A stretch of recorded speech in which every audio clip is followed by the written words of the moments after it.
All right, welcome everyone to Columbia College Mental Health On Demand Workshop Series. My name is Mohit. I'm a clinical counselor here at Columbia College, and today is Friday, September the 10th, which is World Suicide Prevention Day. On this day, given sort of the day, I thought maybe it'd be helpful to talk a little bit about suicide, some risks as well as some possible prevention strategies. So this could be helpful for yourself or for somebody you may know who might be struggling a little bit with their mental health to the point where maybe they have suicidal thoughts or you're worried about maybe acting on those thoughts in a damaging and harmful way. So this is just to sort of bring more light into the idea of suicide, maybe why people do it, and how we can help mitigate and reduce the risks.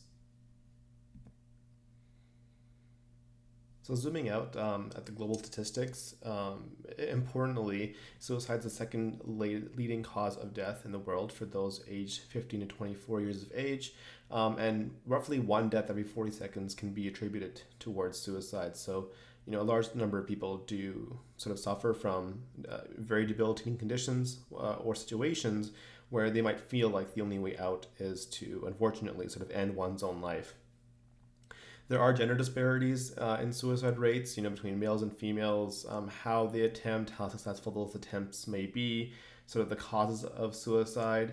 But we don't have to get too much into that. Just recognizing the fact that suicide seems to really affect those in the student age population, and it is the second leading cause of death in the world. So it is clearly a very serious sort of mental health issue globally. So a brief overview for today's talk. We're going to talk a little bit about thoughts of death. So, what's normal and what's abnormal. I want to start here because I think it is normal for everybody to experience sort of thoughts of death or maybe their own death or think about their own mortality, which I think is a normal, very normal human thing to do. We always wonder, there is this life that we all have, but where does this sort of life journey take us? And, what do we want to fulfill in this life? I think it's pretty normal for everyone to think about death. So in that sense, thoughts of death are pretty normal. But where maybe it gets a little bit abnormal, or at least worth concern or consideration, is if you're having serious thoughts about ending your life, and what's the context around that? Sort of, are you in some sort of pain? Are you trying to eliminate that pain? Or maybe you're feeling trapped. So it's okay to have thoughts about death occasionally. I think it's, we're all curious human beings. We all want to know, what happens after we die. But at the same time, there are, some severe situations where maybe it is worth checking out, talking to somebody about these thoughts and getting some help. So what is it? So suicide is basically defined as death caused by injuring oneself with the intent to die. So that intention is important. It's not accidental. You're harming yourself in some way where you have the intention of injuring yourself with the intent to die. So who and where, as the previous statistics in the last slide sort of suggested, across the globe, it's a pretty global phenomenon. It affects all age categories, and generally suicide rates are also, unfortunately, increasing in younger populations. And we see that as an example in Japan, where the youth suicide rate is quite high. Suicidal thoughts and ideations can sort of affect anyone at any point in their lives, though its frequency does increase across the population as we enter the older age groups. So it seems like the suicide rates generally are higher as we get older. And why? Why would somebody want to do something so impactful for ending their life and something that could affect those around them, the loved ones around them? Well, there can be many variables leading someone going towards a suicide attempt. So there's no specific set boundaries on why someone would go about doing that. Commonly, suicidal thoughts and ideations are coupled with a sense of hopelessness for the future. And that could look like something like chronic depression, maybe dealing with some sort of traumatic stress or big stressor or life stress in your past. It could involve substance misuse, so drugs or alcohol. Loss or potential loss or fear of loss, maybe of a friendship, a partnership, something significant in your life that you may have lost or worried about losing. And sometimes people even attempt suicide as a plea for help, and that's different from saying, "Oh, this person's doing this for attention." That's not necessarily the case. Yeah, sometimes people can't really convey the pain and the hurt that they're in, and so perhaps sometimes that's carried out as an action of attempting to commit suicide, or die by suicide, where it can come across as someone who's very desperate, of course, because it takes a lot to get yourself into that sort of mental position of wanting to end your life. So it could also be seen as a plea for help in a way, because the person sees no other way out. And how? So this is not how to actually, die by suicide. We're not talking about that. But how can we work with suicidal thoughts or ideations? How can we help minimize suicidal thoughts if we're having them? Or how can we ensure our safety or the safety of our friends or colleagues who we think may be suicidal or having suicidal thoughts? So that's sort of the core of what we're going to hope to cover today in this on-demand workshop, is how can we work with suicidal ideations in minimizing them. So we're going to break this down into two manageable parts. The first is really about helping yourself, and the second kind of ties into that with how you can help others. So again, this is in the context of if you feel like you have suicidal thoughts yourself, or worried about your own safety, how can you do to help yourself? And then extending that, how can you help others as well if you know somebody who may be in that position?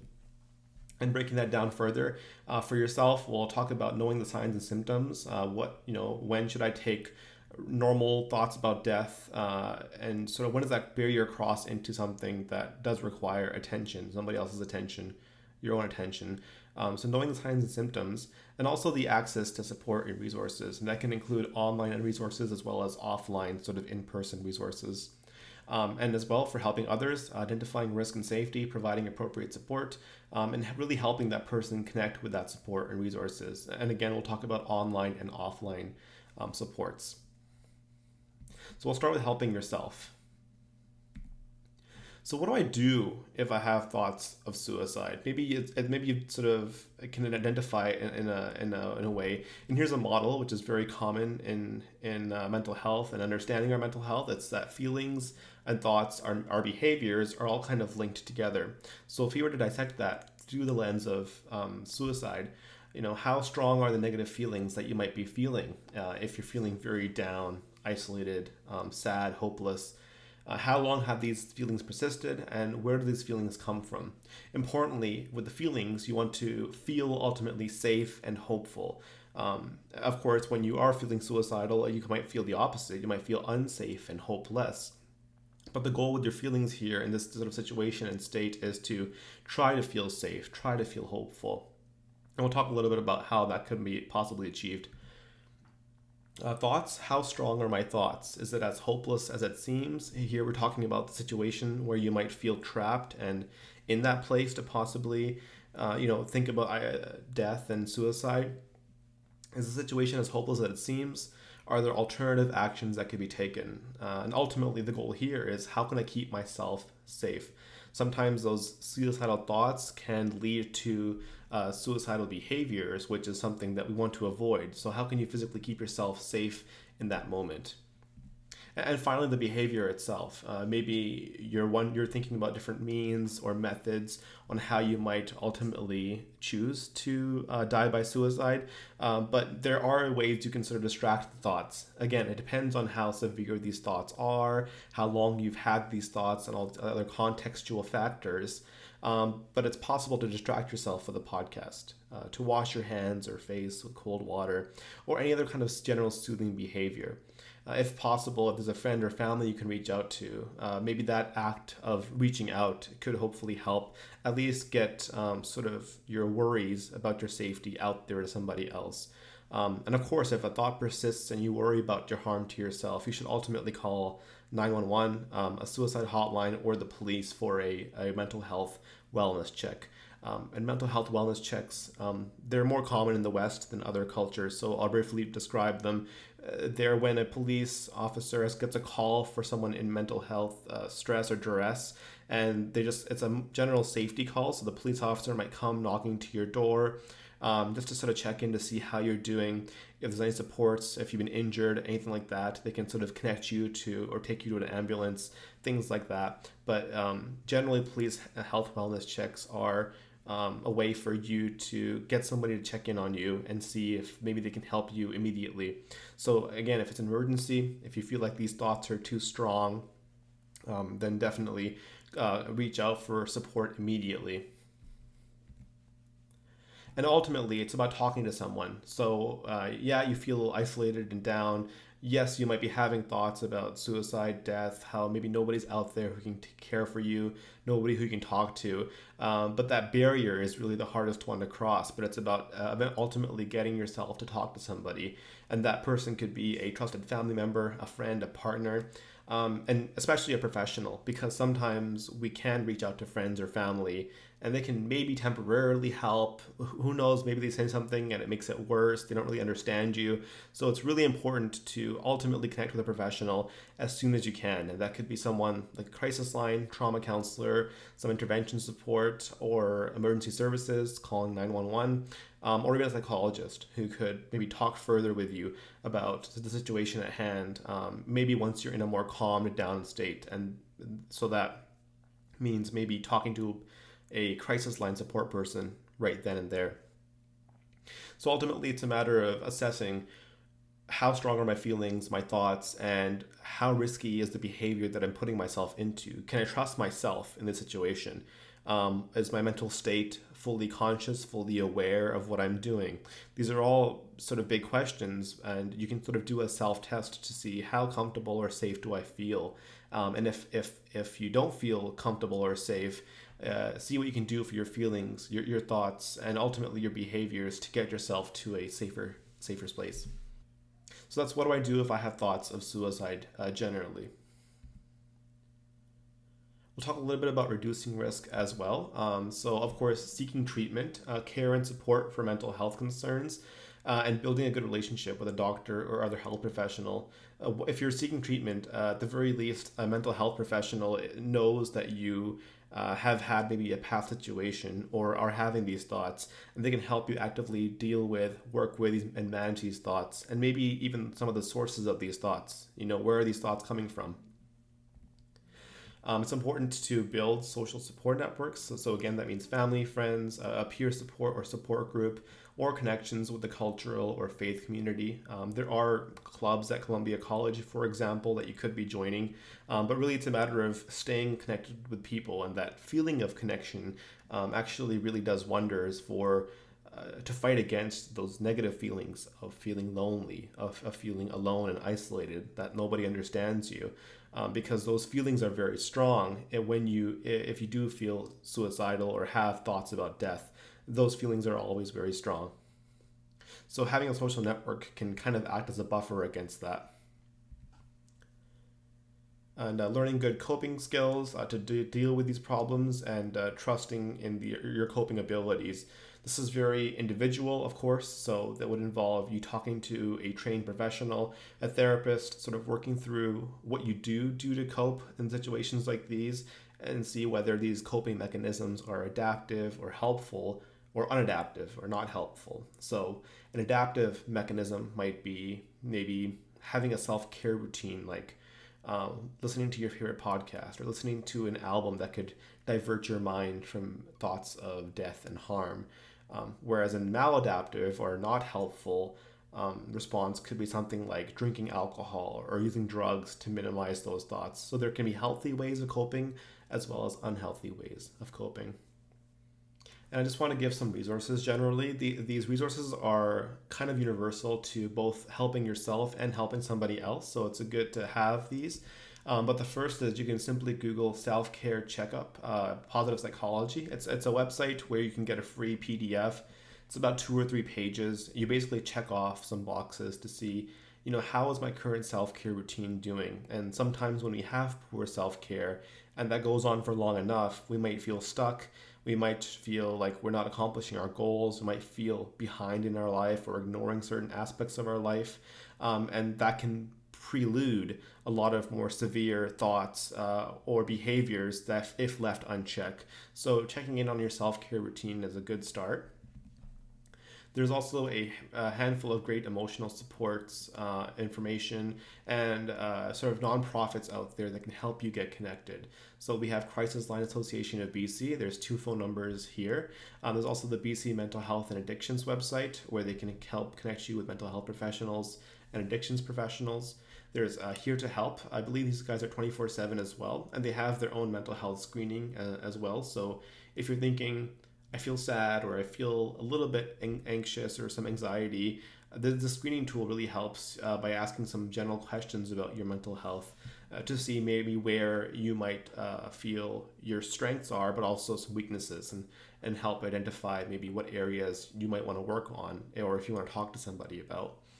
There's the Kids Help phone line. It's generally meant for kids or teens, but if you're around the age of 19 or under, I think you might still be able to access the service. So maybe some of the younger Columbia College students could access this. And of course, there's also the nurses line in BC, which is 811. And there you can talk to a nurse confidentially and privately about just generally any health questions or things like that. Of course, very important, if ever you do feel like you're in an emergency situation where you are worried about your health, you're worried about your safety in that moment, then definitely call 911 immediately. Get connected with somebody like a health professional or an ambulance or someone who can do a wellness check on you if you do feel like your life is in danger in the immediate moment. So if you're in crisis and aren't sure what to do, you can always call 911 or go to your local emergency room.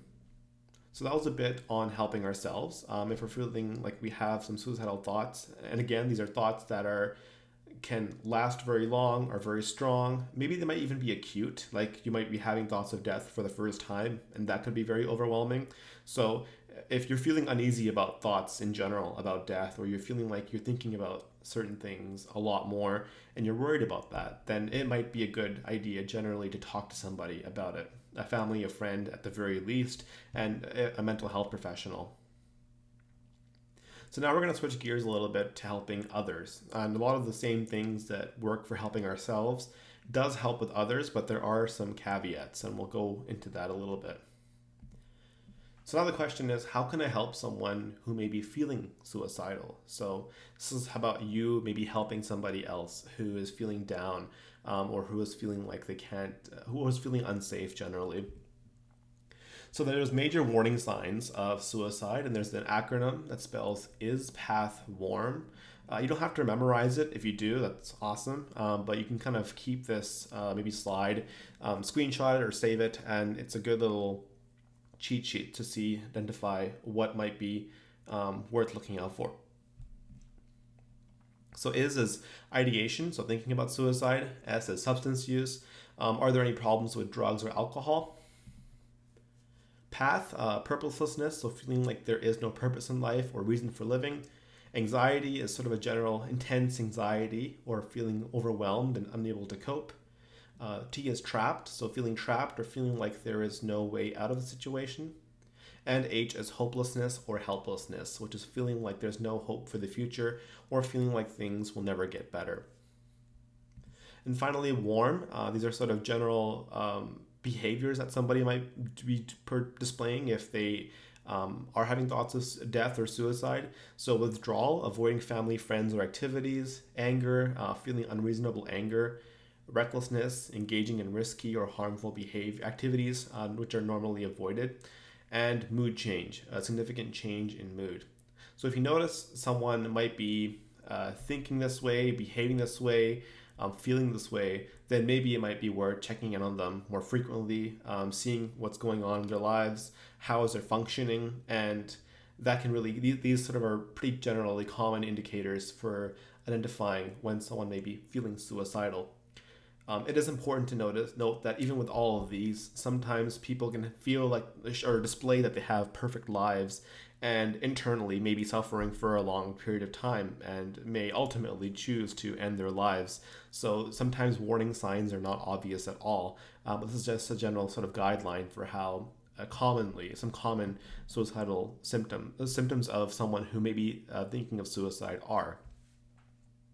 So what's the approach towards helping this person, and what is safety planning?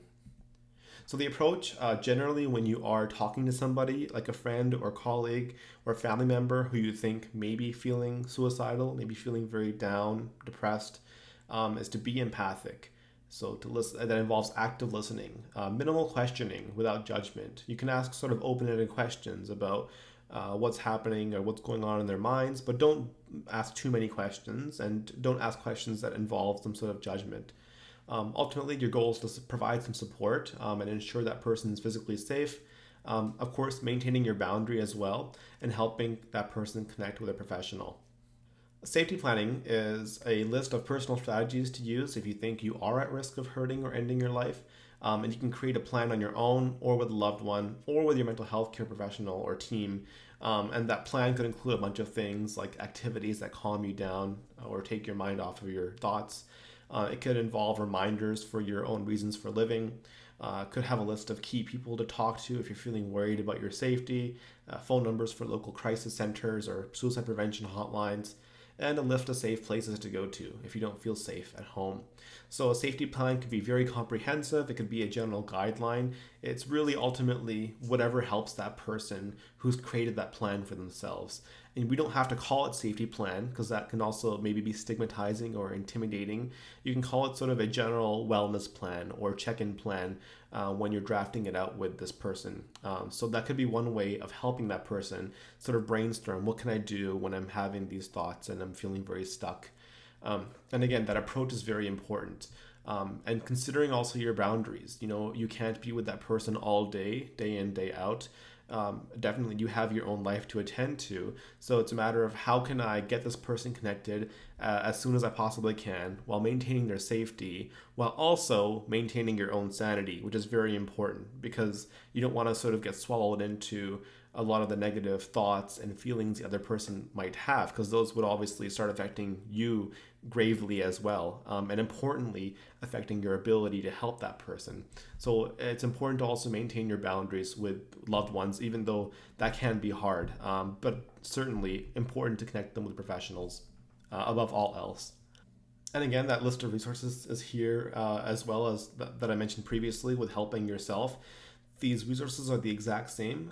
So it might be helpful to sort of provide these resources to the person if they are feeling like they are having thoughts of death or sadness, or they're feeling isolated maybe in the evenings or nights compared to the daytime when they might be around people and talking to people. At night, we're all kind of alone with our thoughts. And so if those thoughts are already very negative and there's not much hope for the future, then those could get worse. And so it could be helpful to have access to the crisis line and things like that in those situations. And ultimately, it's an important reminder that only by helping ourselves do we have the capacity to help others. So that's always an important reminder, just for myself, but also for others out there who are listening, that we have to be able to help ourselves. And only then can we truly reach out and help others. If we're feeling stuck ourselves, if we're feeling trapped, or if we're feeling negative or having negative thoughts, of course, it's hard to get out of them and break out of that cycle for yourself if you want to help and reach out to other people. So it's a matter of balancing what are my needs, what are this person's needs, and how can I ultimately help this person and ensure their safety in that moment when I'm with them.